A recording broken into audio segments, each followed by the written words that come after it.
All right, people. So today should be a pretty interesting day. It's gonna be a happy day, a sad day, and really a lot. A challenging day.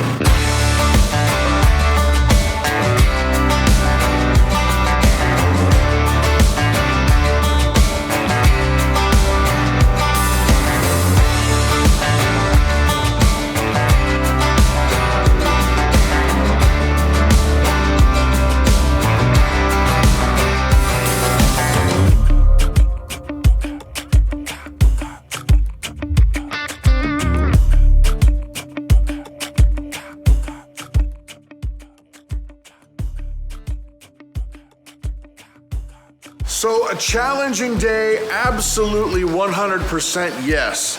You see, tomorrow is what we've affectionately called the day freezer camp day. Well, what the heck is that, Brad?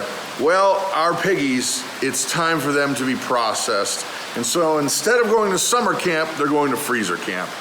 And we've raised these animals up, we've treated them great, fed them great, they've been cared for, and pretty much had a luxurious life. And so tomorrow's the day. That's life on a farm, that's how it is. And so what we try to do is we try to make sure that they can be in a stress-free environment as much as humanly possible. And so tomorrow is going to be a stressful day enough of traveling and all that kind of stuff. So we've decided we're going to go ahead and try to get them in the trailer today, get them bedded down, get them a nice meal in there. Just for the first portion of the day, you've got to cut them off or else things get weird at the processor. But early morning, they can have a meal today. But that said, it's raining, and it's not supposed to stop raining until a couple days from now. Now you say, Brad, well, why don't you just reschedule? Well, you can't. The thing is this, is that the people that we take our processing animals to, they book way out in advance, like 6 months out in advance. And so the problem is you can't let your animals get that big because it's not good for the animal, it's not good for the meat, it's not good for anybody.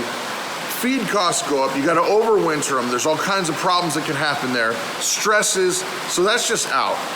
When you set your date, you gotta stick to it. And so today is gonna be a bundle of fun because it's raining and we still gotta do this.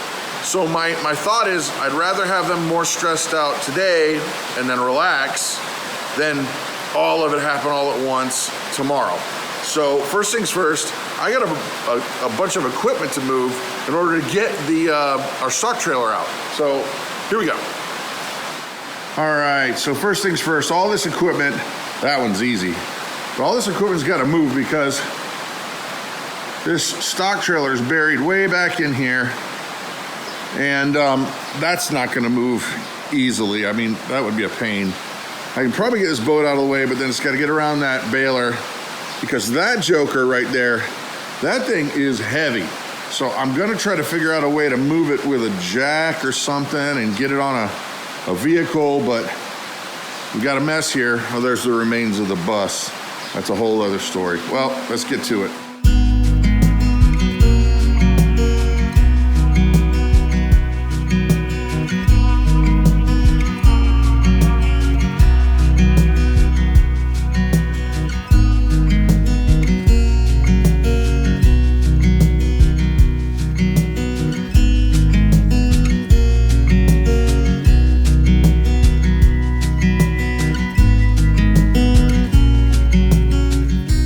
Okay, so I have it unearthed. Now, the real trick is this thing right here.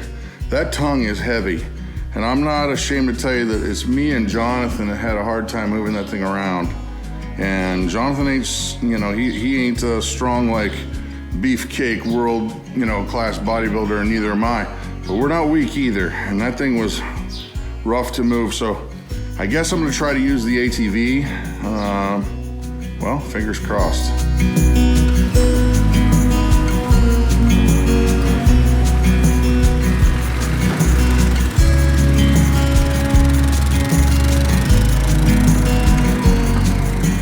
How's your day?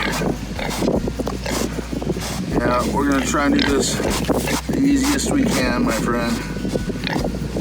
Time to get on the the trailer here, bro.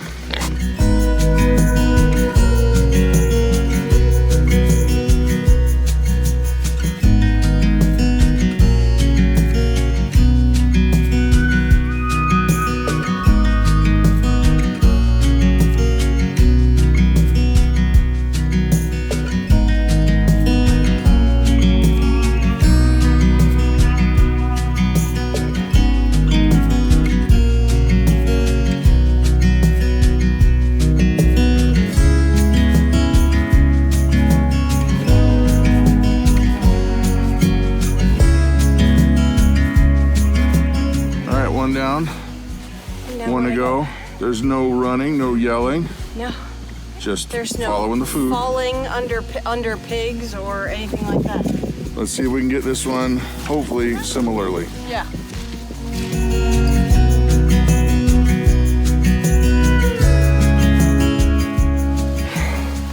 Well, we got them. And that was vastly better than those piggies from last time. Yeah. How long did that take? Half hour? Half hour. Half hour. And the second stubborn one wanted some milk. That's her favorite. Yeah, when we gave her the milk, she was completely happy and compliant. Very happy. No screaming, no yelling, no squealing. No shoving, nothing. She just, they know the smell of that milk, it's dinner time. Yeah, I kind of used the edge of the jug it was in there to give it a little taste of that cream. Uh-huh. And it was like, oh yeah, I'm in. I want me some of that. Yeah. So, hey there, peeps. Tomorrow they have a date with Destiny. We'll call them chops and bacon. Chops and bacon. Sausage All right. and bacon. There it is, folks. All right, just a word before we say goodbye on this video about these pasture pigs. Mm-hmm. These are called? They are American Guinea hogs. And they are vastly different than the other pigs. We've had how many sets? 4 sets now? Yes, we've had 4 sets of pigs. The first 3 sets we had were like a Berkshire, Yorkshire crosses. You know, the big industrial size limousine pigs. You know, the monster size pigs. You could ride them to like the monster truck rallies. You could take them.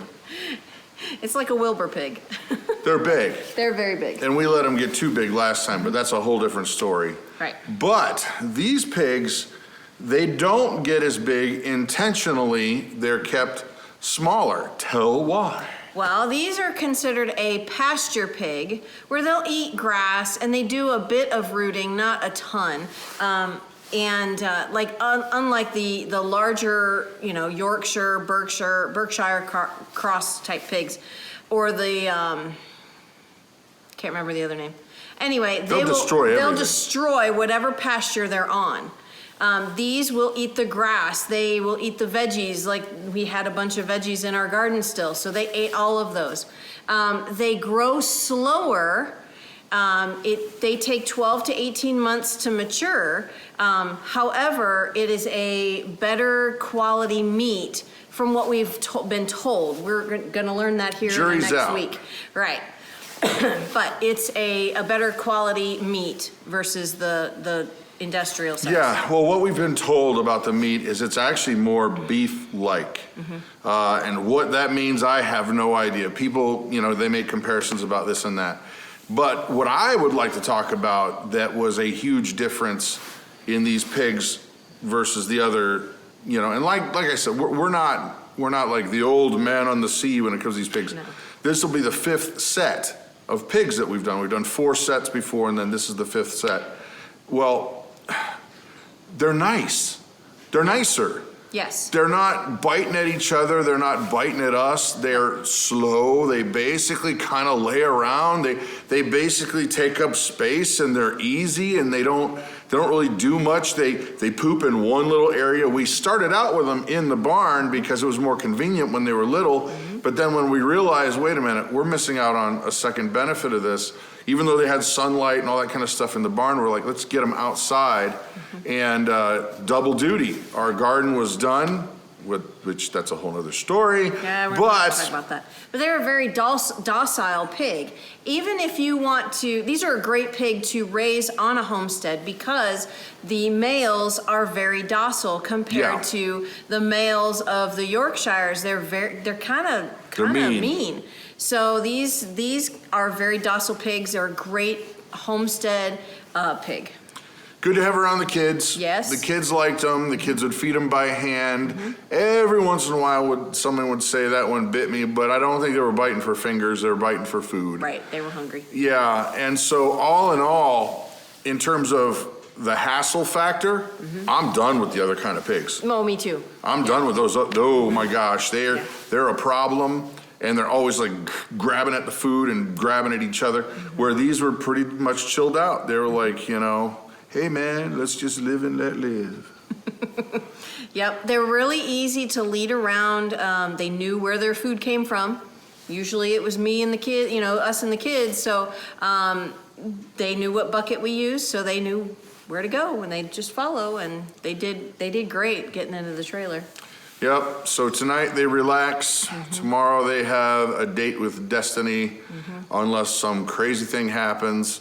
But with that, we're going to end the video. Anyway, there's that. I'm Brad. I'm Krista. You guys have an amazing and blessed day.